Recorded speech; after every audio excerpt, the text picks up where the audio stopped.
You may be wondering who we are, who are these people here, why are they here? I'll quickly just let you know, Pride Global is a minority-owned human capital solutions and advisory firm located in New York City, with locations throughout the country, UK, India, and now we have a new office in Brazil. We focus on a diverse array of HR solutions, including managed services, vendor management, payroll programs, staffing, and much, much more. Because we are a certified minority-owned business, our commitment is to strengthen our community by focusing on diversity and inclusion efforts, both internally and externally for ourselves and our partners. We love to partner with different organizations, communities, colleges, universities, nonprofit organizations to strengthen our diversity pipeline along with our corporate partners. So I'm going to turn it over to one of Pride employees, Andrew Herman, and he'll tell you a little bit about himself and he'll get started. Thank you. Yeah, you bet. Thanks so much. I appreciate it. Super excited to be talking to everyone about this topic. Frankly, it's one of my favorite topics to discuss with literally just about anyone. So happy to have so many people that are interested in the same topic.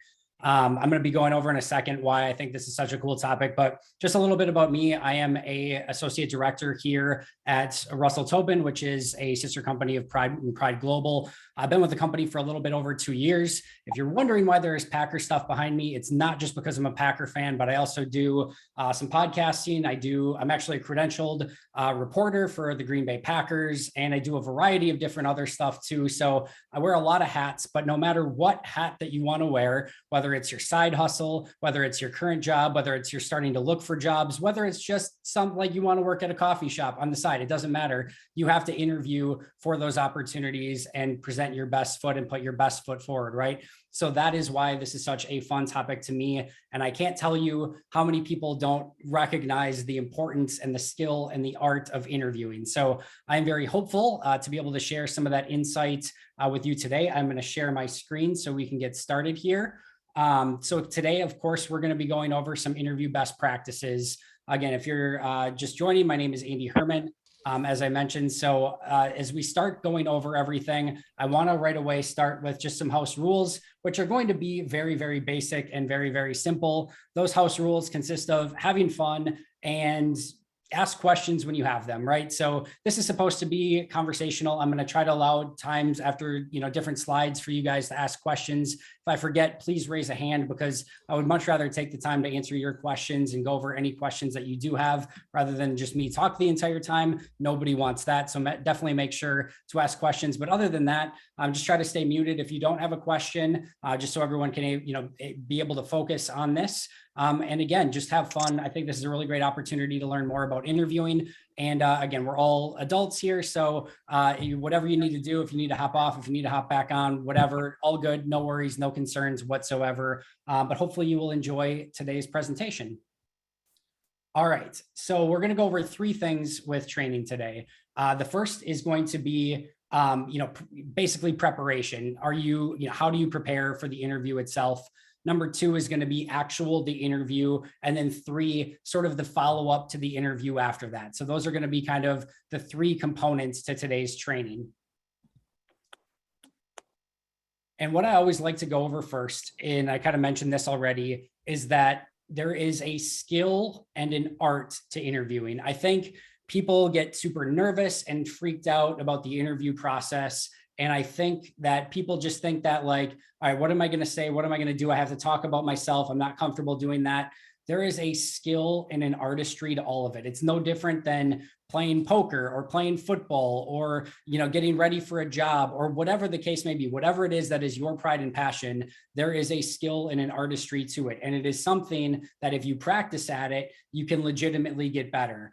And while I don't have this anywhere in the slide, I'll mention it right now. If you get opportunities to interview for a job, even if you don't think maybe it's your 1A job, I always recommend taking those interviews because it's always great practice and you can always get better at interviewing. So there is a skill to it. There is an art to it. And we're going to be going over all of those different pieces today as to exactly why that is and what you can do to master the art of actually being in an interview, not being nervous, being yourself, all those sort of things. And I mentioned the first thing we're going to be going over is preparation. And one of my favorite lame cliche maxims is from John Wooden, former UCLA basketball coach. And it's failing to prepare is preparing to fail. And that fits with everything. And like I said, it's cliche and lame, but it's also apropos in this situation. I think so many people go into an interview and they're just going into it and thinking they're going to answer some questions. And maybe if you're really good at answering those questions, or you're good at improvisation, or maybe you're just really good at the job, you can get away with that. Or maybe they're just really bad at interviewing and you can sort of trick them and fool them. That's a possibility. Maybe that's happened for you. But more often than not, if you're not preparing for that interview, you're going in with the odds stacked against you. And the more that you can actually physically and emotionally prepare for that interview, the better off you're going to be when that interview starts and they start actually asking you questions, which there is an art to as well. More on that in just a moment. So I know one of the most common questions is how you should specifically dress for an interview. And there's no perfect calculus here, right? Every job is going to be a little bit different, and you're going to have to sort of gauge and figure out what the appropriate dress is for the job that you're going for. It may be totally different for a barista than it is for a senior manager, than it is for a director, than it is for a job in the entertainment industry, et cetera, et cetera. I can't tell you exactly what you should be wearing in any specific situation, but you can probably do some quick research on that specific position and what you should wear to an interview. Also, I can promise you, I am not the be all end all when it comes to fashion. So you probably know what's more in style than I do at this moment. So I'm going to leave the majority of that to you, but know that you should probably dress for the job that you are interviewing for. And it should be whatever that is. Maybe that's jeans and a polo. Maybe that is literally a suit or whatever that is. Try to make it as professional as you possibly can. Be presentable, make sure that everything is tucked in that's supposed to be tucked in, that the clothes do not, have tears or rips, whatever the case may be. Professional dress can mean a lot of different things for a lot of different job interviews, but whatever that look is for the specific job that you're going for, try to make it as professional as you possibly can. I know that's a lot to go over already. Any questions so far? All right, fair enough, easy enough. All right, so now as we continue on in our preparation of actually going through a job interview, one of the best things that I can recommend before going into the interview is actually reviewing the job description for the job. What a lot of people don't realize is before new jobs are posted, what hiring managers do a lot of times is either A, review the job description to make sure that it's still appropriate, or B, even more often, they actually update the job description to make sure that it's up to date and make sure that it includes the things that they want. This is your cheat sheet to interviewing. This is literally the managers likely reviewed this or just updated this and put on there the things that they want to see in this person. You may not have all of those things. That's okay. These are still the things that they want to hear that you are going to be interviewing for. So if it talks about professionalism, if it talks about collaboration, if it talks about communication, if it talks about Excel, if it talks about whatever that it thing is, they're going to tell you in that job description exactly what they're looking for. This is the answers to the test. You're not going into a job interview blind. You have so much of what they're looking for. So the more that you can prepare and review what that job description says, the more that you can start putting together your expectations for the questions that they're going to ask you. If there's a lot of things that are on that job description about collaboration, I can guarantee you there are going to be questions in that interview about how you have collaborated with different team members. Same thing with teamwork, etc. If there are a lot of details on there about Excel or any other skill, those questions are probably going to come up in the course of the interview. And again, it's basically giving you the cheat sheet to what is going to come in that interview process. All right. Next up is your resume. So of course you want to make sure that your resume is there and it's up to date. Now you might be thinking, all right, Andy, what is my resume? This is an interview tips and tricks. I've already given them my resume. What does this have to do with it? A couple things. A, you want to be aware of what's on your resume. You would be shocked as to just how many people like don't exactly know like what's on the resume, and then are all of a sudden like, oh, you know what? I just realized that my most recent job isn't on there. Like, make sure it's up to date. And if you have an up to date one, send it to them prior to the start of the interview and just say, hey, I know this is the interview that was, or the resume that was uploaded, but I wanted to get you my most recent resume prior to the interview. Also, if you are going to a in-person physical interview, it's always great to have copies of your resume with you. They may have forgot it. The interviewer may have forgot it, or whatever the case may be. And if you have that to share with them, it just shows a level of preparation that you were ready for the interview and had copies. Also, make sure to bring multiple. You don't know if you're going to be interviewing with one person, two person, three people, whatever.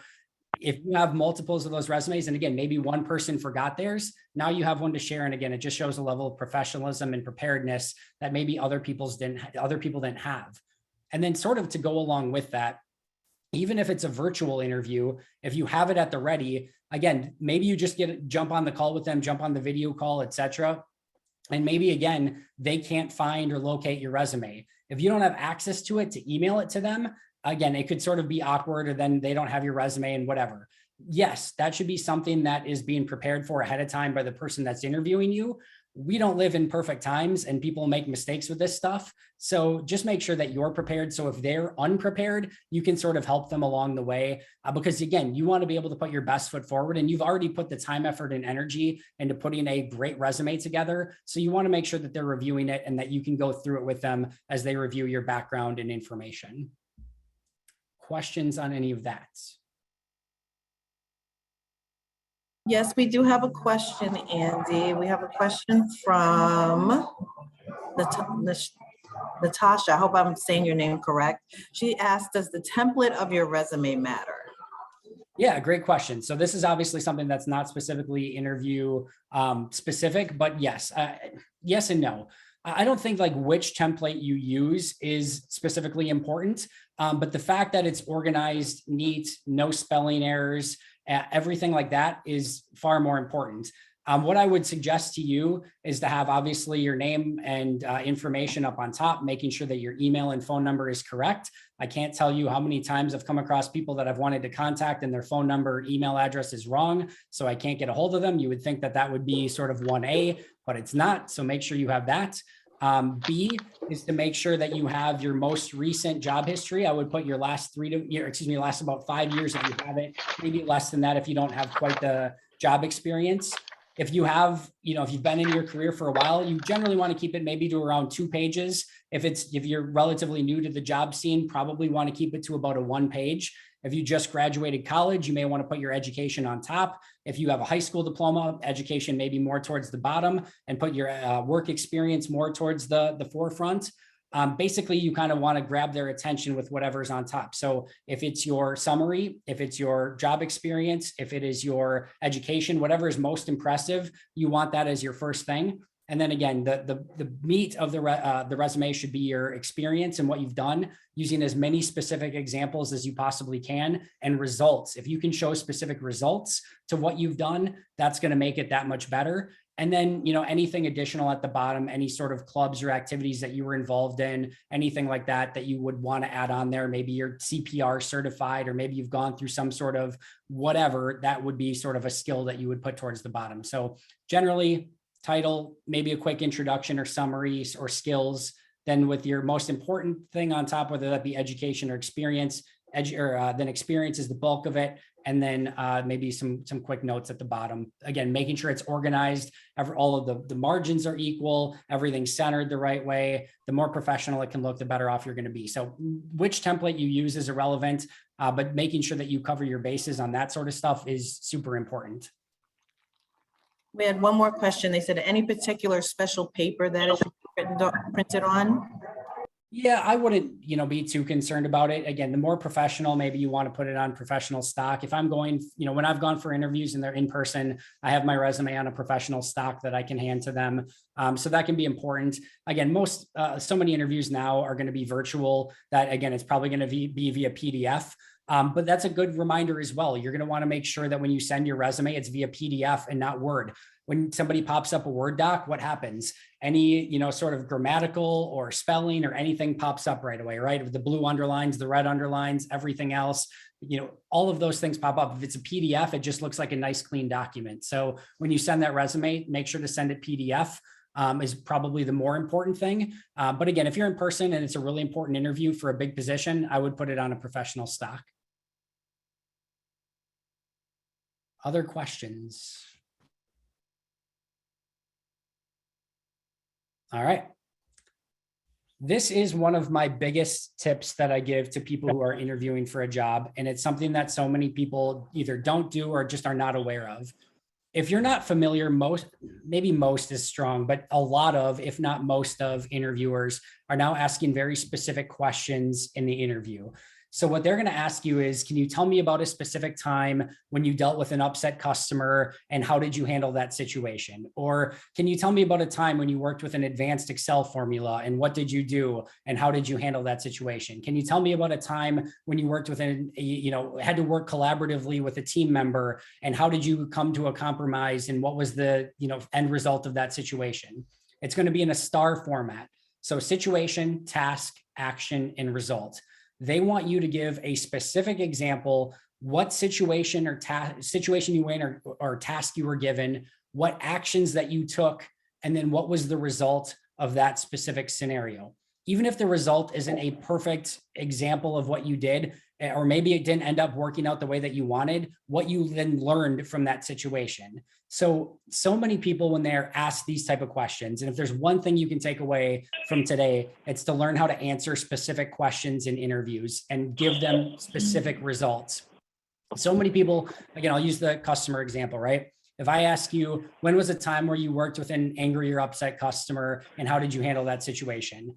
The vast majority of people are going to say, well, I deal with angry, upset customers all the time. And what I do is I like to calm the customer down. And, by the end of the conversation, they seem to be a little bit more calm, cool, and collected. And I can help them and end their transaction and move on to the next customer. And that is the most vague, boring example that you can possibly give, right? So what you want to do is answer that in a very specific way. And this could be, again, in any situation or scenario. So in that situation, last week I worked with Julie, who was really upset with her phone bill. And, she was really angry. She was yelling at me up front, but I let her vent and I let her, sort of started to understand and empathize with what situation that she was in. I really wanted to put myself in her shoes and think of why she was upset in that situation. I was able to get her calmed down by listening to her and empathizing with her, and really got to the heart of her problem, which was an overage on her bill. We were able to find exactly what that overage was, which was a mistake from the previous customer service representative. We were able to quickly correct that. And then at the end of the call, she was very satisfied and very happy, and she was very happy to be a customer of ours. Situation, she was angry, upset about her bill. What actions I took, I was able to empathize and calm her down. And by the end of the call, we were able to get a result. She was happy with the result, and she was happy to be a customer of ours. So situation, task, action, and result.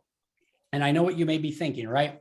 How am I possibly going to anticipate all of the different questions that could come up in an interview that I could possibly answer with specific examples? So here's what I would tell you. Before you go into a big interview for a job that you're really looking for, write down and spend some time thinking about the top 20 or 25 things. Maybe you've only got 10, maybe you've only got 15, but try to do 20 to 25 of the best things that you've done in your career. And if you haven't done them in your career, then what you've done from an educational standpoint. Maybe you went above and beyond on a project, or you worked on a team together on a school project and you were the one that sort of went above and beyond. A time where a supervisor gave you a compliment or a customer gave you a compliment. The 10, 15, 20, 25 things that you have done best in your career up until this point. Those are the examples that you want at the top of your mind. And if you've thought about them the night before the interview and you've written them down, what's inherently going to come out when they ask you questions the next day?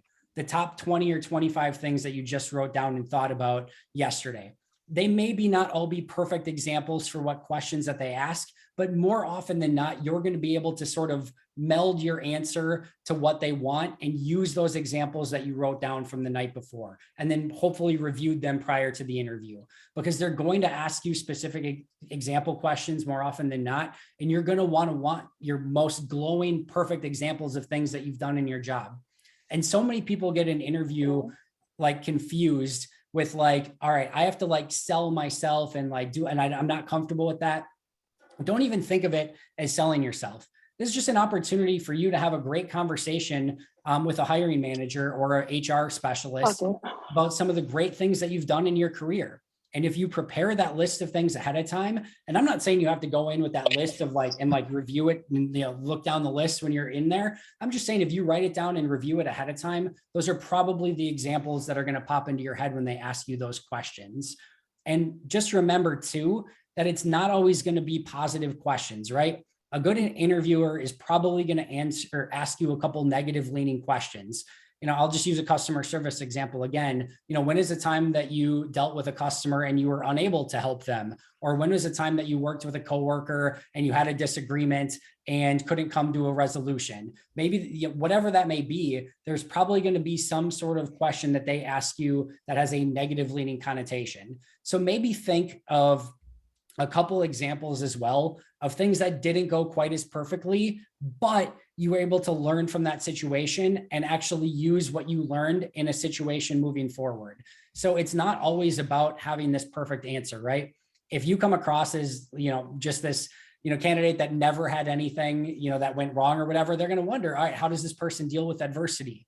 But if you can show an example of a way that you dealt with adversity and learned from it, they're going to take away more from that than they're actually going to then, you know, just a positive example that you gave and you had an immediate answer to something. So just because you gave an example of something that maybe didn't go perfectly according to plan, if you can show what you learned from that situation, you can still turn that into a positive and give them something that you learned and actually grew from, which again, they're going to be more impressed on than just solving the question right away. So those are all really good things that you can prepare for prior to the start of the interview. That's a lot to take in on one slide, but questions on that? Yes, we have a question from Natasha. She says, how should we sell ourselves for career changes or entering a new industry? Yeah, so I think the goal is to not always necessarily have to sell yourself, right? It's selling it's telling them the skills that you have and how they fit to that specific role that you're going for. So you have to remember, and one of the things that, and I'm sure it's in the slide here somewhere, but we can go over it now. If they've decided that they want to interview you, they're legitimately interested in you. No hiring manager or recruiter right now that's at least worth their weight in salt is interviewing you just for the sake of interviewing you. And more often than not, they want to like you. So I know, again, we'll go over the nerves in just a little bit, but I know it's very easy to be nervous for an interview, but just know that going in, like, as I'm a hiring manager and I interview somebody, I'm going into that being like, I really want to like this person. I hope they're amazing. And I hope they knock it out of the park so that I can hire them. And I don't have to do 10 more of these. Like, I want to hire you as you are in that interview chair. So just remember that a hiring manager isn't necessarily looking for reasons not to hire you.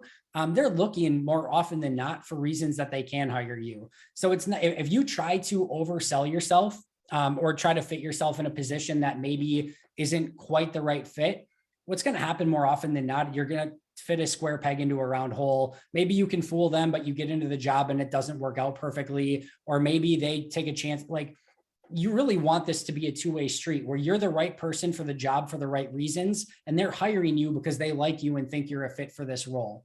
And it's not to say that you shouldn't shoot for a higher level position. It's not to say that you shouldn't shoot for something new that maybe you don't have quite those qualifications for, but just sell what you've done in your previous experiences and tell them why that it would be a good fit for what you want to go for. So it's not necessarily overselling it or trying to sell anyone a bag of goods. It's just being exuberant and excited about it and telling them the things that you've done in a really positive manner.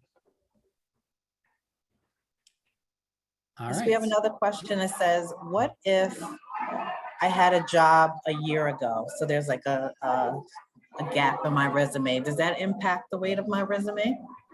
Yeah. So one of the big things, a gap can be something that recruiters look at. I will say that over the course of the last couple of years, there's a lot more accident forgiveness with gaps because of a pandemic. So people are a lot more lenient right now with those gaps due to pandemic. What you want ideally, if you can in some way, whether it be via cover letter, email, whatever the case may be, is go over that gap and why that specifically was, especially if you're younger, if you were going to school, there's a lot of reasons that gap could certainly exist. But one of the biggest things I can tell you is what job seekers will look for is a lot of job hopping. If people are going from one job to another, or they spend 3 months on a job, take 6 months off, spend 3 months on a job, take 6 months off, that's more of a red flag than just one gap where you took off time for a year. Again, especially if you're in school, especially if you have any of those, like, and again, especially with the pandemic recently, there's a lot more accident forgiveness with that. So less concerned about that. But if you have a lot of job hopping or a lot of gaps, that's going to be something that you're going to have to address a little bit more. All right, great questions. All right, next up as we're preparing is, what do you know about the company? You would also be surprised, or maybe you wouldn't, but I'm always surprised as to how little people know about the company that they're interviewing for. So usually it's going to come up at some point in the interview. Again, if the interviewer is doing a good job of, discussing the company a little bit, and you ideally want to know, I'm not expecting that, like all of the intricate details of what's going on in the company and their stock portfolio and everything like that, right? But you want to know in general what that company does and what the what the structure is and what you're going to be doing in this job. And again, a huge piece of this can be reviewing the job description, so you know what this job entails, but also just getting to know the company a little bit. And again, I don't expect you to spend more than like 10, 15 minutes on this, but if you can just spend 10 to 15 minutes on the website, on the About Us page, getting to know a little bit more about the company, it's going to at least show that you've prepared for this interview and that you care about the interview. If it comes up that you don't know anything about the company, it just is like, all right, do they really even want this position? Do they even care about the job? And then that can start asking questions as an interviewer a little bit. So do a little bit of research on the company ahead of time as well. All right, I don't know how to tag this one, but I tagged it as carry-alongs. That again, I don't know exactly how I want to describe this, but there could be things that you want to bring with you, right? So if you're in creative, maybe that's a portfolio of work that you've done, right? As I applied for senior manager roles or director level roles, I had like a 30, 60, 90 day plan, what I wanted to accomplish in my first 30, 60, 90 days. I also had a vision statement of what I wanted my vision to be in this specific interview. So you might have some sort of carry along that you have or tag along to your specific interview. Just make sure that, again, it's professionally done. Maybe it's a cover letter, whatever that is, whatever that thing may be. If you do have one, again, make sure it's professional, maybe on a professional stock. Make sure you bring it with you. Make sure it's prepared. Have somebody look over it so that they can review it ahead of time. But don't be afraid to use that. And you also have to remember what job you're going for, right? So again, just to use a personal example of mine, I was going for a job that was more technical. And I knew that one of the things that they were going to really want to see out of me was a technical aptitude. So I had brought in a iPad with me, and I had done, I actually had like a little presentation to give on some of the things that I had done on an iPad, just to show a level of technical proficiency and things that I could do. And then of course it included examples of that in the presentation on my iPad. Now that was an internal job where I knew that was going to go over well. If it's external, you may not want to do that right away unless they ask for something like that. But again, there could be different things that you use in a job interview, whether that be a 30, 60, 90 day plan, a portfolio, a vision statement, a presentation, etc. And sometimes you may prepare some of that and it just doesn't fit within the flow of the interview. That's okay. Don't force it. But you may have that opportunity, which we'll get to more in just a second, on how to actually get that opportunity. But you may have an opportunity. And if you have something like that, it can be a really great way to use that. Another thing that I've done is I had a flash drive of all of and again, this was for an internal job, but I had a flash drive of all the different unique projects that I worked on. And I had 3 interviewers. I handed the 3 interviewers each a flash drive. And, as I gave my examples in person, I also said, here's a flash drive of all different examples of different projects that I worked on, the results of those, and et cetera. Yeah, maybe arguably, probably none of them actually put the flash drive in their computer and looked at the work. I don't know, maybe one of them did. But again, it just shows a level of preparedness that you put this together. And if they wanted to go in and look at some of the work, that it was there. So just know you could have other things that you bring along with you to an interview. Again, that shows a level of preparedness. All right, next up, preparing questions. Yes, you absolutely should have questions for your interviewer at the end.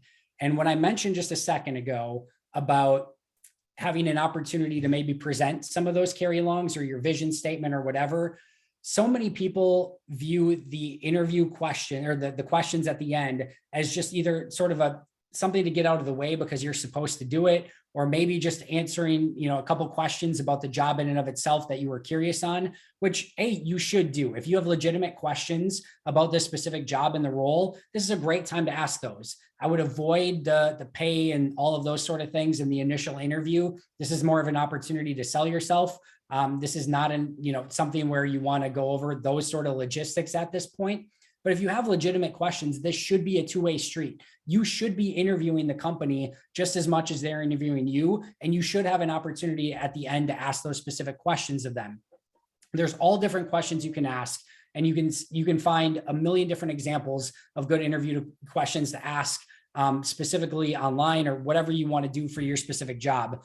So I'm not going to go over a ton in that. But what I do want to say is this is your opportunity. Let's say, for example, that you want to present your vision to them and you didn't get the opportunity to present it in the interview.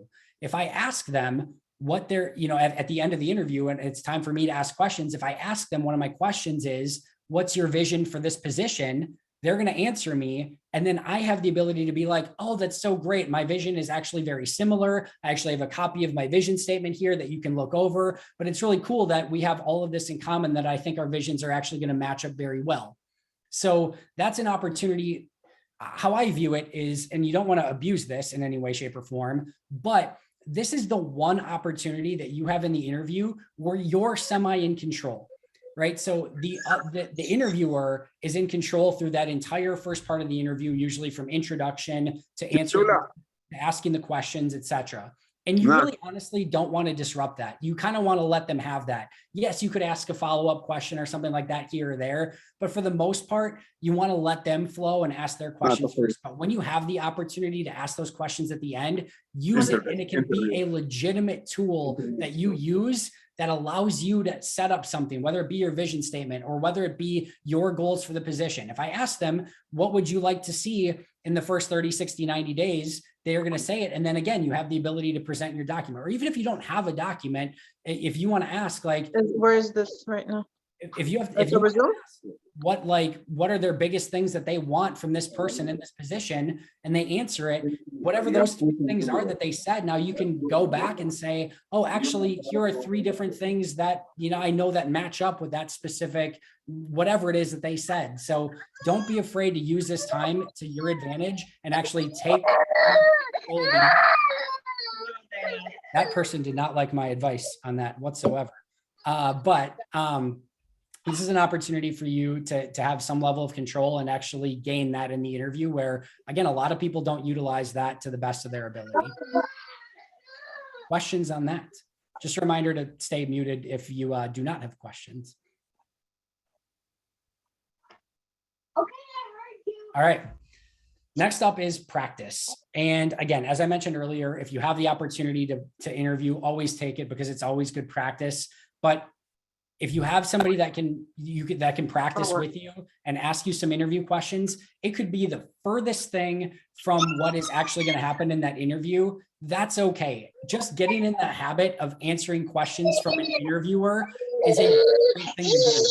So if you have the ability to do that prior to the start of the interview with somebody, utilize that. If you know somebody who works in HR or recruiting who could maybe spend 15, 20 minutes with you, definitely don't hesitate to ask them and say, hey, could you ask me a couple questions and give me some pointers on how I answer these questions, and start getting in the habit of giving specific examples.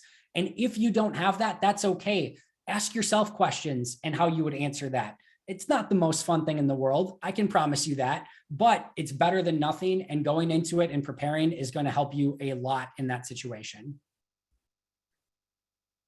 All right, that does it for the preparing section. Any questions on preparing? Yes, a few students had a question about not having work experience. They're students, they don't have a ton of work experience. How can they kind of put that on their resume? Great question. So again, in this case, if you don't have the work experience, you have to think outside of the box a little bit, right?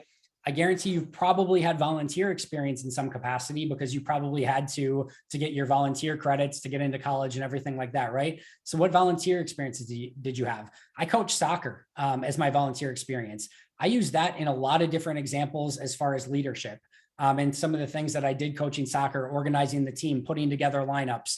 That was something that I used when I was younger for a ton of different interview examples because there was opportunities for leadership in that, improvisation, thinking on the fly, all of those sort of things, motivation, etc. I also, volunteered with other sort of things that I used. It could be just, again, maybe you had just, limited customer service experience or worked at whatever the case may be. There are things that you can do and share from those experiences. Maybe you did babysitting and maybe you did after school care, childcare, whatever the case may be. Think of the things that you did well, that you got complimented on, that you had to problem solve. I guarantee you whatever job, volunteer, school experience, whether it be a school project where you worked with two people who didn't do their side of the work and you had to handle all of it, there are things and problems that you've had to solve that you have examples of that you can share either on your resume or in an interview that can help you with that process. So think outside of the box. It doesn't always have to be work experience. I guarantee you have experiences via education, volunteer, or maybe just, again, entry-level job that you can share that are going to be helpful as you start getting these, these positions that you're applying for. How do you start, or how do you even answer the question, tell me about yourself? That's a great question. It's a horrible interview question, by the way. Tell me about yourself, because that can go in a million different directions. But I honestly, I have this on a slide in a little bit, so this is a little bit of a spoiler. But the number one thing after all of this, and I know we talk about selling ourselves and giving specific examples, is be yourself. And I mentioned this earlier in that, this is a two-way street and you're interviewing the company just as much as they're interviewing you. It's great to get a job and get a job offer and get hired for something that maybe you're hoping for. But if that company culture doesn't fit you as a person, you're not going to enjoy it. I can pretty much promise you that. And yes, there comes a point where you have to get experience and you have to take a job that maybe isn't the ideal culture fit. And especially as you start off, those are all things that matter. But you really want to be yourself in a job interview. And so tell them about yourself. What are your likes? What are your dislikes? And the more that you can be yourself, the more that they're going to know, and you're going to know if this is an actual fit for the position. I don't think it's actually wise to sort of, while I mentioned there's an art and a skill to interviewing, overselling yourself or being somebody that you're not just to get a position is ultimately going to usually lead to you not being able to perform the job adequately, or you being overqualified for a job, one of the two, or it not being a culture fit on one side. Maybe they're a very strict company and you're a very easygoing person, or you're a very strict person and they're a very easygoing company. If you're in that situation, it's probably not going to work out that well. So that's, to me, part of the interviewing process is really being yourself.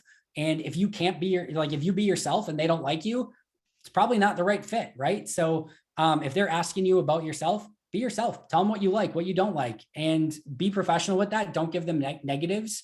But the more you can be yourself in an interview, the better. Okay, we have another question, which I think is a really great question. How about if you're asked something and you just don't know the answer? You don't have the answer. Yeah, I have that coming up too in the interview process. So I think the best thing there is don't be afraid to come back to a question. I think so many people get caught up in the process of it, right? Don't worry about the process, worry about the answers. So if you have to come back to an interview, I can promise. Now, if you have to do it for every single question, yeah, we're probably going to have some questions afterwards, right? But if I had to come back to a question and then you answer that question later, I'm not going to go to my consensus with the other hiring manager or the HR person and be like, man, they nailed that interview, but they had to come back to that one question. Don't want anything to do with them, right? The process doesn't matter. What we're looking for is good quality answers. So if it takes you 30 seconds to think of that answer and to come up with that, no big deal. If you want to come back to that question later, no big deal. I would rather have you give a great answer to that and we come back to it rather than you trying to rush an answer or think of something right away that's not going to fit, right? So, and if you don't know an answer, or if you don't have something, don't get caught up on that one specific example. You can literally say you know what, nothing's really coming to me right now.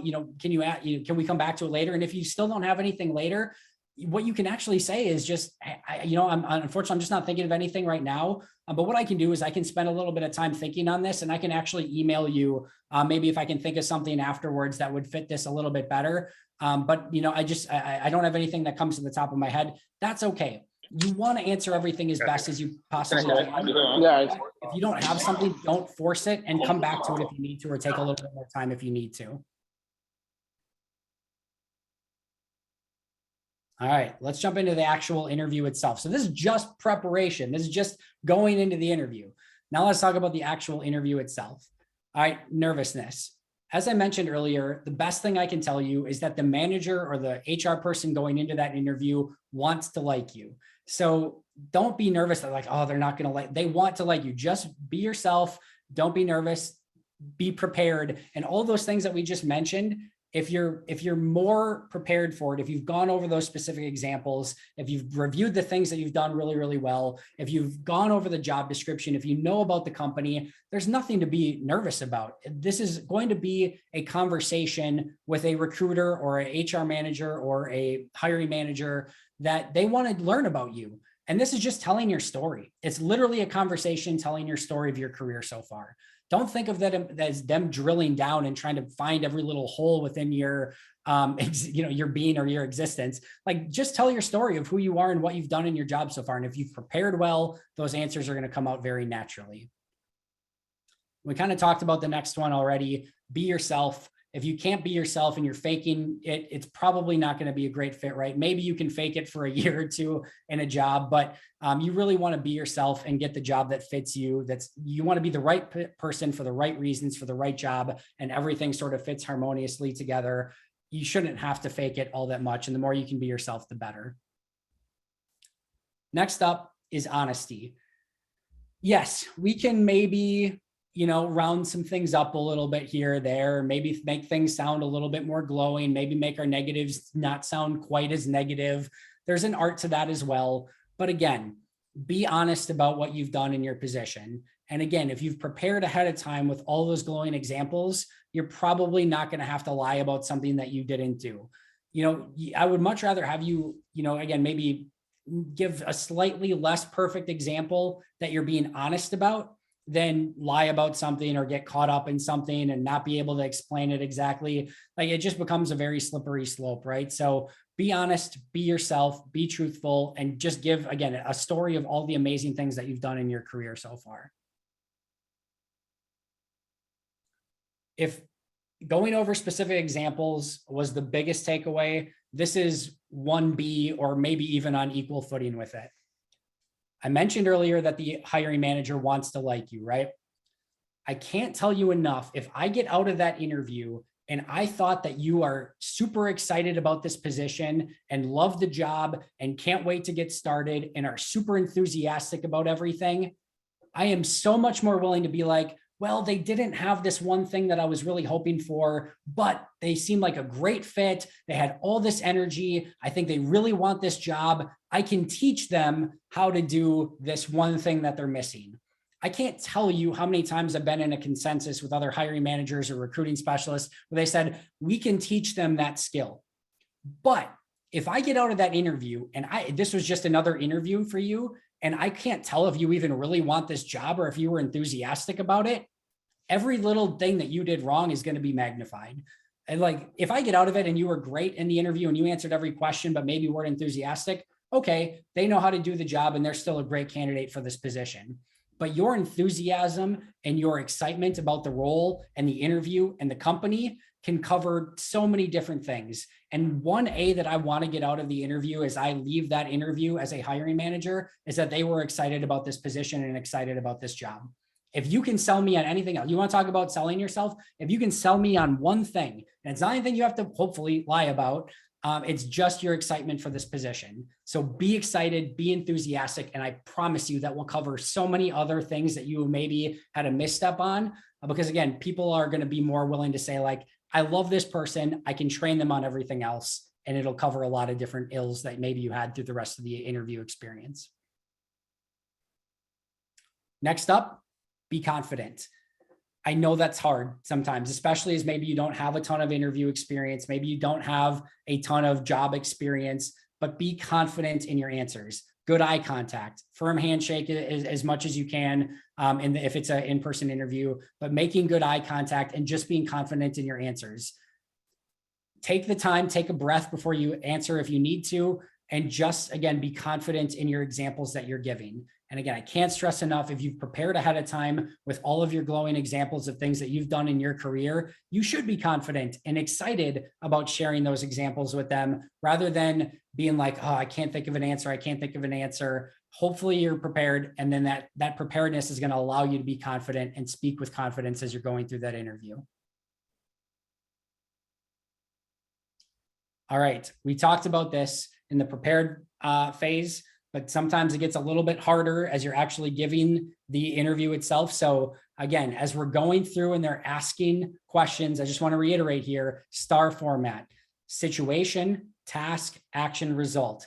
What situation or task you were given, what actions you took, and then what most people forget, the actual result.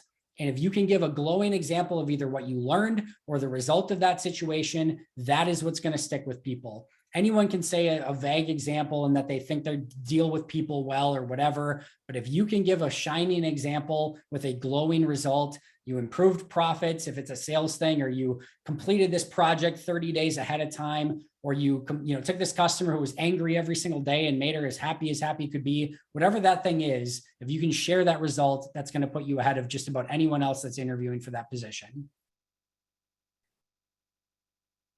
All right. Remember professionalism.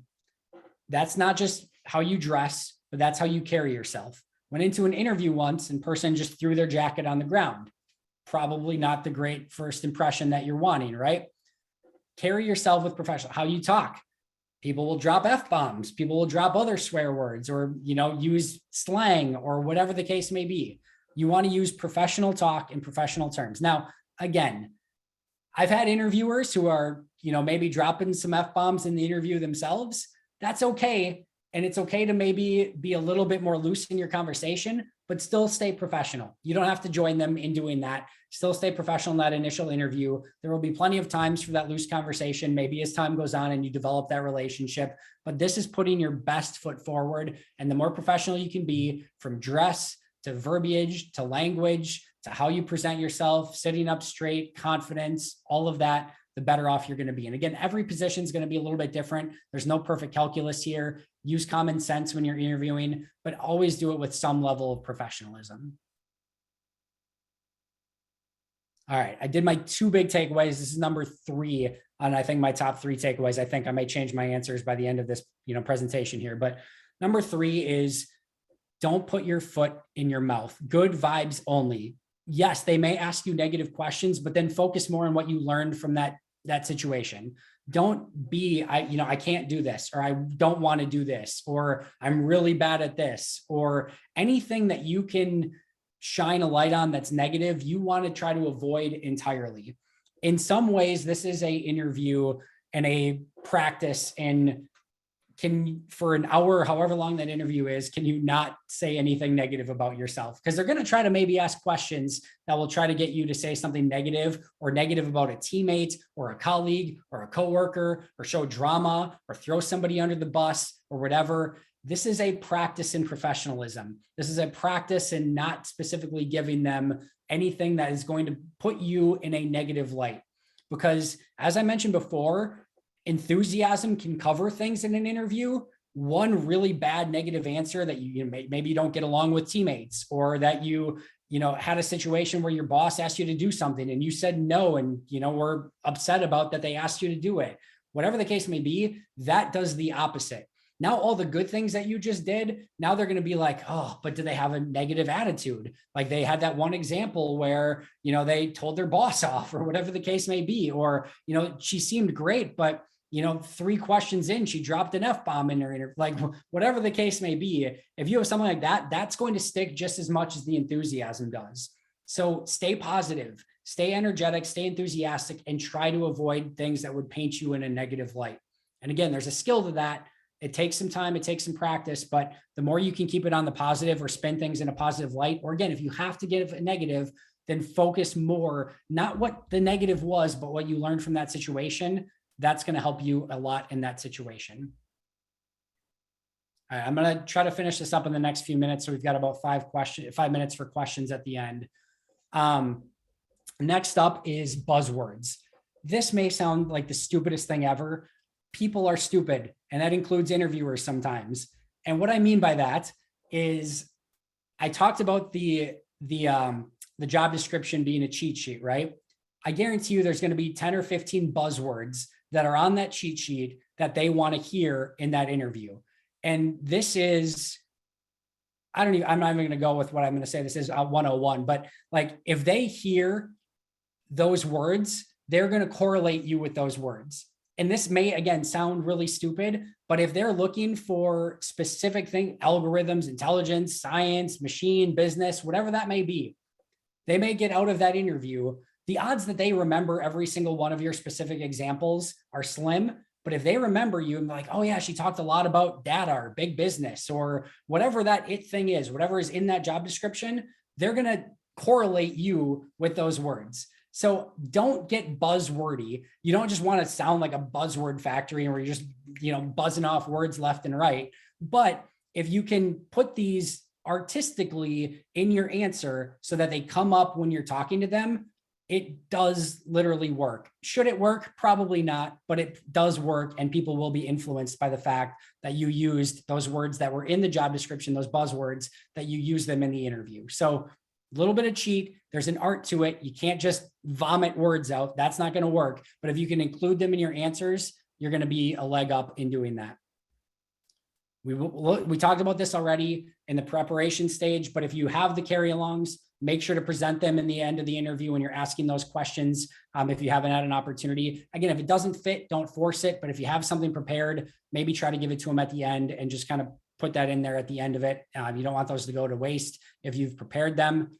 Remember to ask questions. Again, we went over preparing those questions earlier. Remember to ask those questions at the end of the interview. Show gratitude. All right. Thank you. You should be very thankful for this opportunity at the end of the interview. You should be excited about the position, and you should be thankful that they took the time to spend, whether it was 5 minutes or an hour or 3 hours, whatever it was. Be thankful that they showed gave you the time to present yourself, and be thankful for the interview that you had.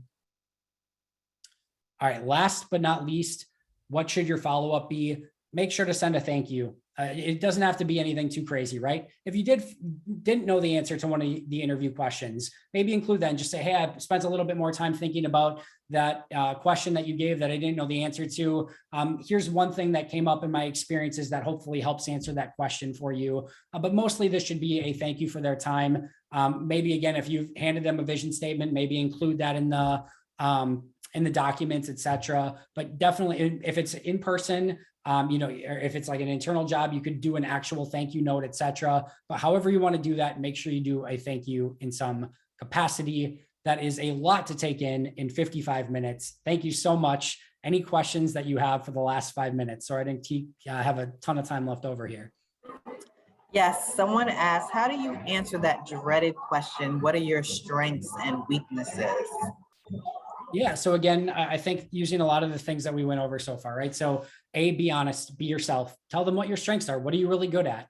And again, from your weaknesses standpoint, what you really want here is to minimize anything that would be viewed in a negative, so give a real weakness. Don't be afraid to share a legitimate weakness of yours, but how you've improved that weakness, how you are aware and cognizant of that weakness, and how you make sure that that weakness doesn't present itself in your day-to-day job. Because we all have something that we're deficient in, right? Nobody's perfect. Everyone has that one thing that they would like to be better at. But if you can give them the things that you've done to overcome that weakness and why it's not a weakness anymore in your day-to-day responsibilities, again, that's going to show them more that you are not only aware of it, but that you've figured out a way to overcome those. Other questions? Someone asked, how do you answer the question? The questions are like just coming in. I lost it. Why do you want to leave your current job? Well, that could be a million different things, right? So maybe your boss is a jerk. Maybe you have just a great opportunity. You want to know how to answer that question. Gotcha. That makes more sense. So honestly, one of the ways that I answer this all the time is that I'm not necessarily looking, if I'm in a current job right now, is that I'm not looking to leave my current job. I love my current job. I have a great boss. I have a great job right now. But I saw this opportunity and I'd be remiss not to explore it. It's exactly what I'm looking for. And while I really enjoy my job and my employer and my boss right now, I'm really excited about this opportunity and really wanted, was looking forward to the opportunity to interview for it and see if this would be a fit that I would be a fit for you. And if this would be a fit for my future career.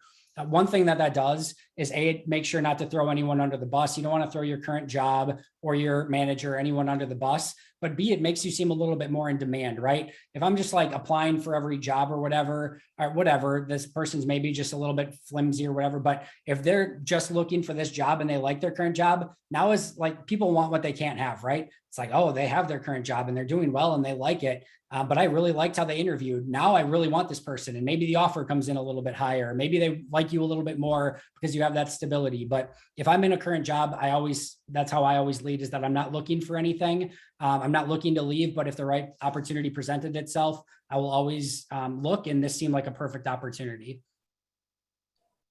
Should we be sending thank you note to the recruiters specifically? Yeah, so whoever you interviewed with, if you interviewed with a hiring manager, recruiter, 3 different people, I like to send a thank you to anyone that I interviewed with. Good question. Any tips on tools or websites that we could look up to research jobs? For searching for jobs, you mean? Yes. Yeah. So, I mean, your normal ones, right? Like ZipRecruiter, Career Builder, Indeed, like those are great opportunities to find different jobs, and make sure that your resume is out there and up to date, and that you have plenty of those buzzwords in your resume, because recruiters will be searching for you as well. So definitely go out to those and make sure your resume is up to date, that you're on LinkedIn, up to date on LinkedIn, that you're, updated as looking for work. You'll be surprised at how many recruiters come looking for you in those situations. Yeah, LinkedIn is a great tool. And I guess our last question will be, do you have any tips on helping to maintain eye contact during an interview?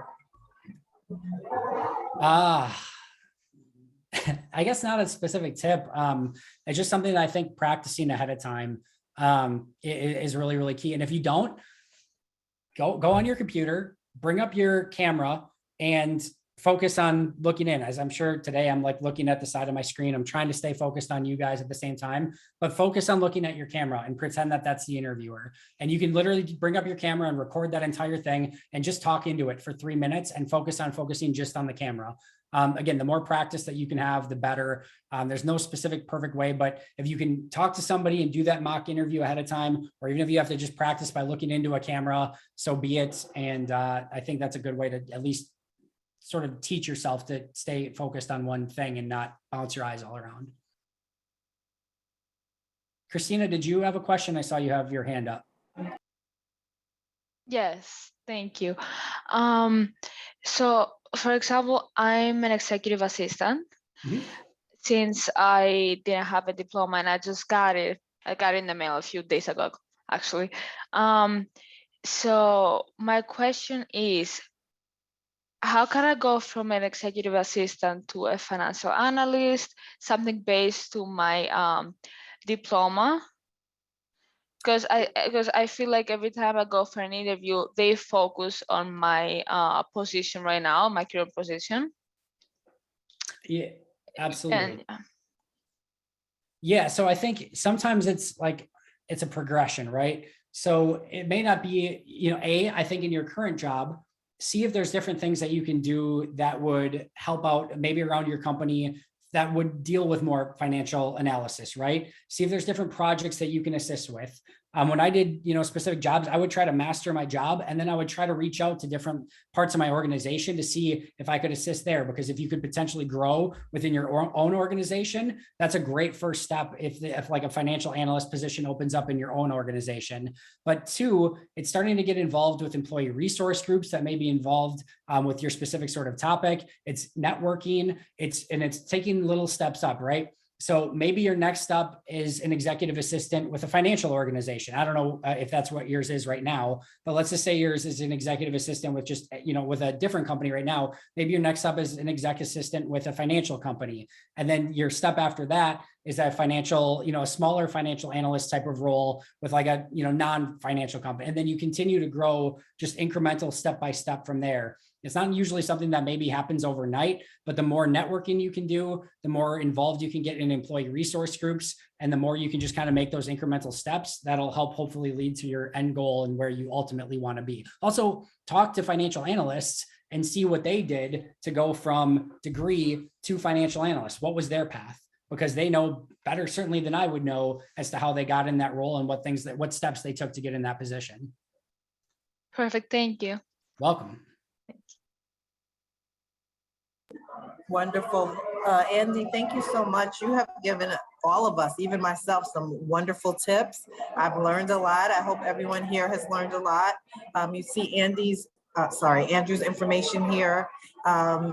Connect with him on LinkedIn. Feel free to connect with me on LinkedIn as well. If you have any questions, here's his email down at the bottom of your screen. But this has been fantastic. Thank you so much. We'll see you again next month.